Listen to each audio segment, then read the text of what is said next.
আমার একটা ফগ লাইটও আছে, দ্যাটস এত সুন্দর দেখায়। নাহলে বাংলাদেশের যা আইন, তাতে আমাদের যা লাইট দেওয়া হয়, সেই লাইটে তো মূলত হচ্ছে বাইকারদের মরার জন্য ছেড়ে দেওয়া হয়, একদম টু বি অনেস্ট, যেটা সত্য কথা।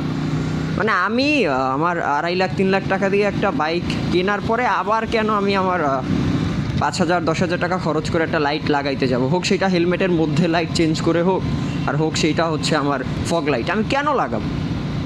আমার কেন এমন রুলস অ্যান্ড রেগুলেশন আমার দেশের সরকার, যারা আমাদের প্রতি দায়বদ্ধ থাকার কথা, লায়াবেল থাকার কথা, অ্যাকাউন্টেবল থাকার কথা, সে আমার প্রয়োজনে কেন দেখবে না? সে এরকম রুলস অ্যান্ড রেগুলেশন বাইক যারা ম্যানুফ্যাকচার করে তাদের জন্য কেন বানাবে না? মানে এই কথা কেউ বলতেছে না। সবাই দেখা গেছে আরে ক্যান্সার হয়েছে, এখন কি করবা, বাবা খাইয়ে দেয় মইরা যাও, এরকম ব্যাপার। হ্যাঁ, মানে ট্রিটমেন্টের কোনো খোঁজ নাই, ক্যান্সার যাতে না হয় তার জন্য কোনো নাই, মানে সেই নিয়ে কোনো কথা নাই,